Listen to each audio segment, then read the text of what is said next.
There's a topic everyone's been discussing lately on social media and in the news: earthquakes in Greece and the potential risk of volcanic eruption. The intense seismic activity in the Aegean Sea, especially around Santorini, is concerning both residents and scientists. Greek authorities have started evacuating some islands in the region as a safety measure, and schools have been closed. These developments are causing anxiety not just for local residents but throughout the Aegean region. Current situation: what's happening? More than 8,000 earthquakes have been recorded in and around Santorini since January 2025. This seismic activity is particularly concentrated in the northeast of Santorini Island. While the magnitude of the earthquakes hasn't exceeded 5.3 so far, their number and frequency are at concerning levels. What's causing the earthquakes? There are two different views among scientists about the source of the earthquakes.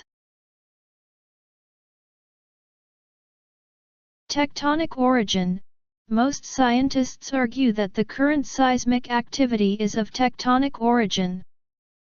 They believe the earthquakes are originating from the Santorini-Amorgos fault line.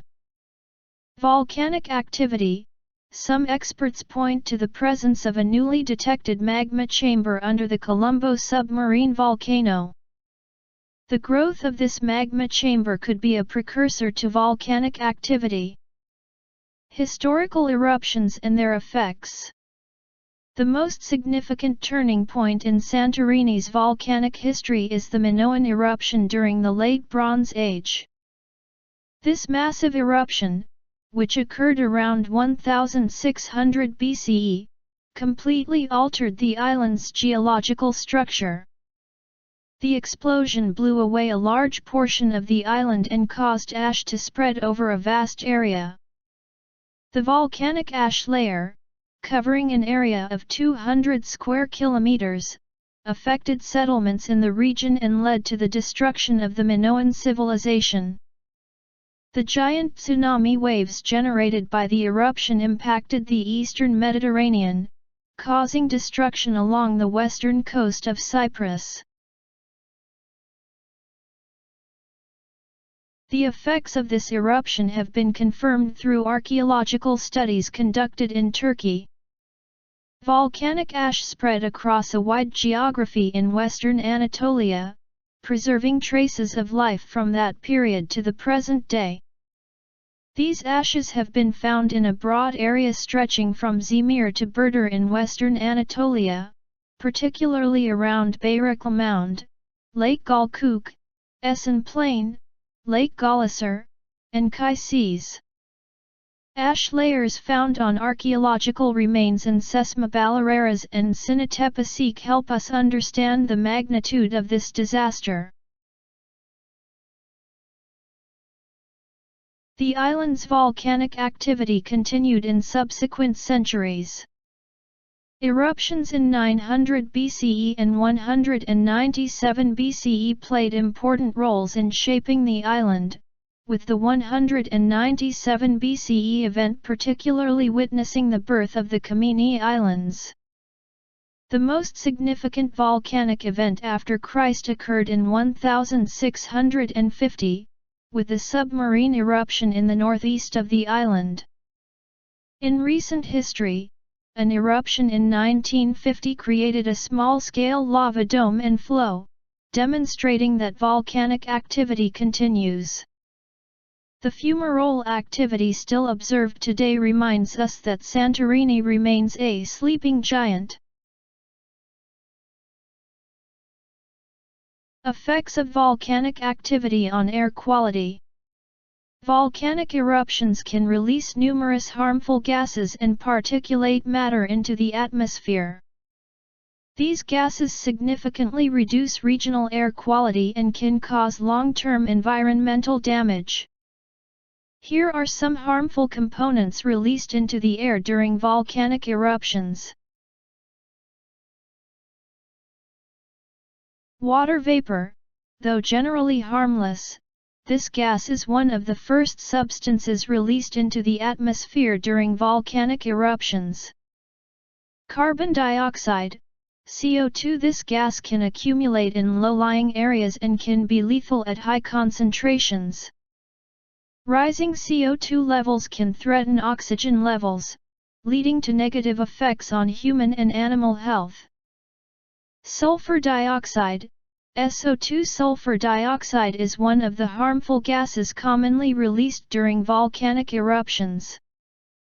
SO2 irritates the eyes, skin, and respiratory tract and can lead to acid rain.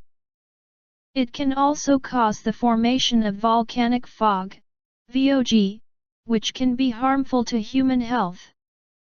Hydrogen sulfide, H2S. This gas is highly toxic at high concentrations and can poison humans.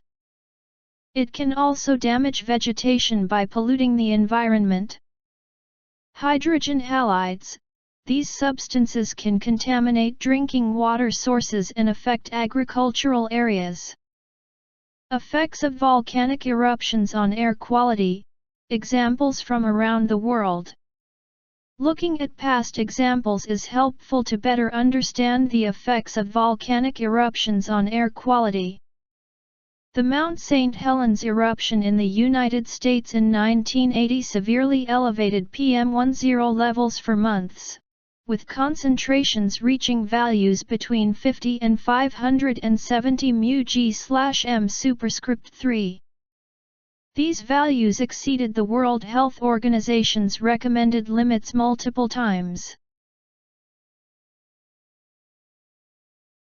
As a more recent example, the 2010 eruption of Eyjafjallajökull volcano in Iceland can be cited. As a result of this eruption, PM10 concentrations remained above 50 μg/m superscript 3 for 25 days throughout the year.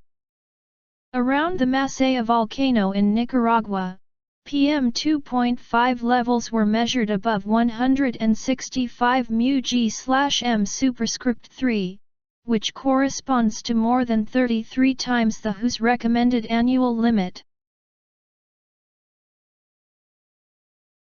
The 2021 volcanic eruption in La Palma, Spain, released 1.8 Tg of sulfur dioxide, SO2, into the troposphere over approximately 3 months, September 19 to December 13, 2021, exceeding the European Union's total anthropogenic SO2 emissions in 2019.